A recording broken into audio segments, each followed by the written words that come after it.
Hello friends and welcome back to the channel. This is Funmibi here again with another embellishment tutorial. In today's video, I'll be carrying you guys along in the process of creating the gorgeous embellishments done on this beautiful headband. This headband is one of my best sellers. A lot of my clients love placing orders for this headband, and in today's video, I did something new with the embellishment process and I thought to share with you guys. If you'll be interested, please make sure you watch this video all the way through. Do not skip any part. Also, remember to like the video, share with your friends. All right guys, let's get started.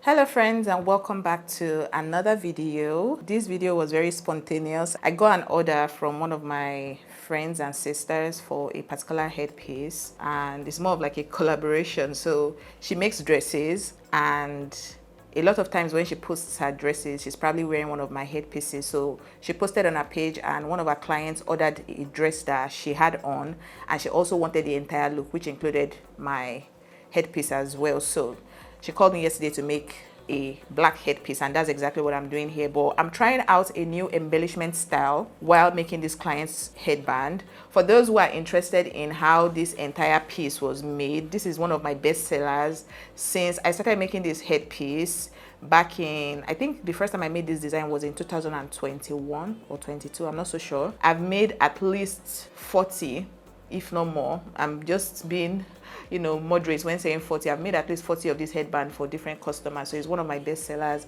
And what I've started doing is I like to add some kind of difference in the outlook we're making for people, right? So I don't like everything to just be the same. Like in the embellishment, I try to kind of switch things up. So anyway, I said all of that to say that I'm working on some 3D appliques for this particular headpiece, and these are the patterns I'll be working with. Having these patterns makes life so easy. Like imagine if I have to be handcrafting every single time I need to make something, it would be too much stress. So that's a tip right there. If you're running a fashion business, you should have your pattern so that when trying to create your 3D appliques, everything moves sharp. All right, so let me zoom in, bring you guys closer. These are the 3 shapes that I'll be working with. I want my 3D appliques to be 12 in total, so I'll be making 4 of each shape. So I have this like oval like shape, I have this heart shape, and I have this like leaf pattern. So I'm going to be drawing out four of this on this fabric. For those that are curious, this is reinforced velvet. I've talked about this multiple times. And for people that are like, oh, what do you mean by reinforced velvet? So it's not sold reinforced. Reinforced simply means I am fusing 2 fabrics or 3 fabrics or 4 or 5 fabrics together to give me a single fabric. So with velvet, I only do 2. So I layer the velvet wrong sides facing each other. I put hemming glue in between, and I use my steam iron to fuse it together. That's simply what happens when I say I am reinforcing fabric. So I mentioned in the comment section on one of my videos, when I got that question, I mentioned to the person that asked that I was going to talk about it. So this is me talking about it. I hope the person watches this video. Anyway, I'm just going to grab my fabric pencil real quick. I'm going to be working with this yellow pencil, and I'll be kind of replicating this pattern on the fabric. And I'm starting from the edge so I don't waste my fabric, because nobody has time to be ironing every 2 seconds.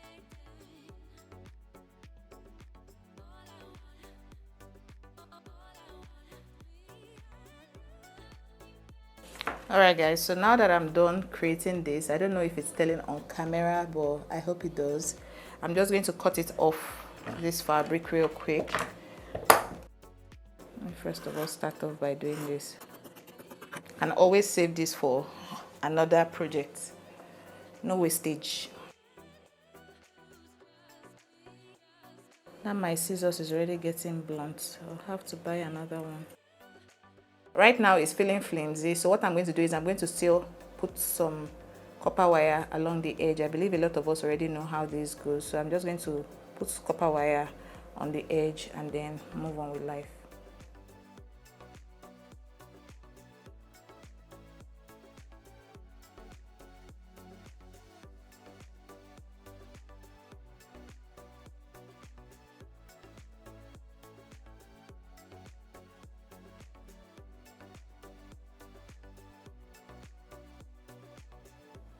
All right friends, so I finished kind of like separating my cup chain. I'm using this golden cup chain. I got this from Appliqués Trims Tubo.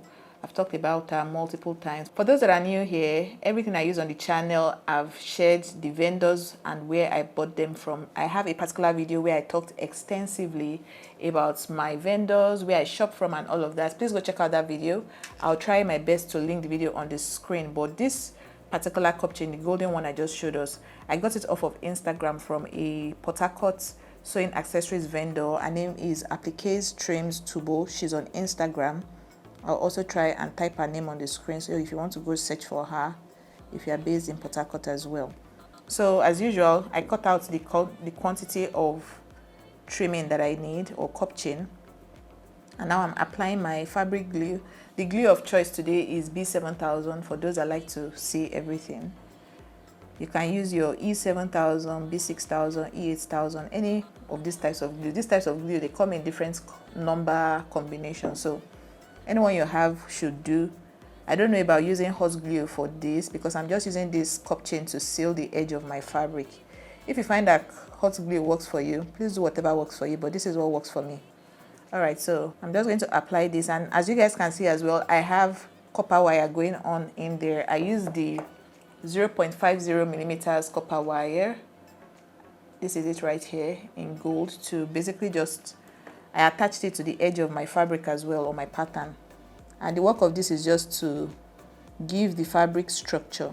Like I showed us while I was cutting out the patterns earlier, I told us that without the copper wire, the pattern will feel flimsy and weak.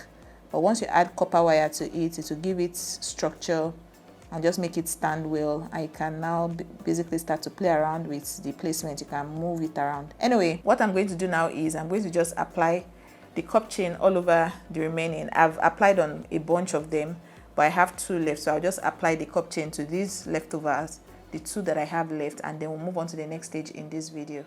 All right friends, so I went ahead to secure the edge of these cutout patterns using my cup chain, and I also incorporated some copper wire. I believe you guys saw that portion.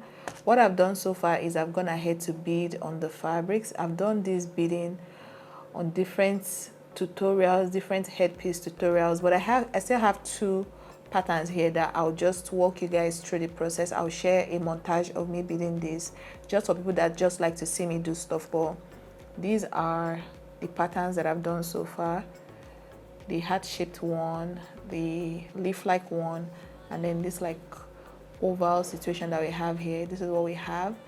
I'm going to go ahead and bead this to show you guys, then we'll get to coupling all of these patterns on the finished up headpiece. If you've enjoyed this video so far, it's supposed to be a very short and straight to the point one. It shouldn't be more than 10 minutes at most.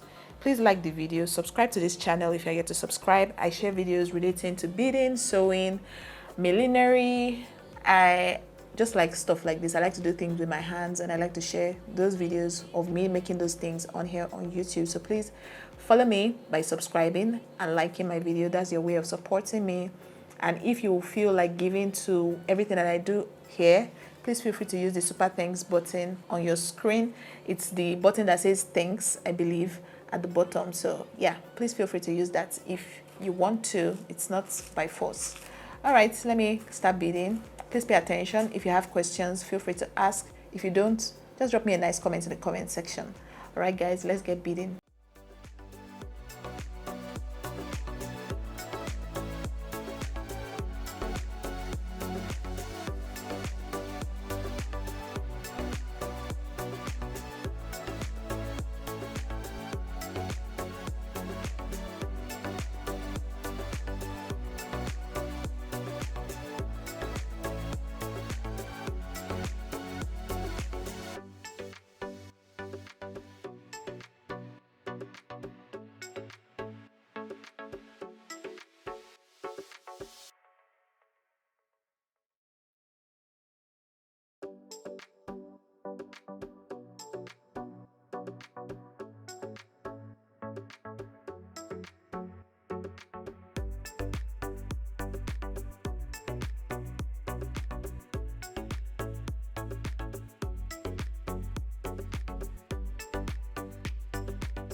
Thank you so much, dearest friends, for watching today's video. I hope you all liked the end result of this particular headpiece.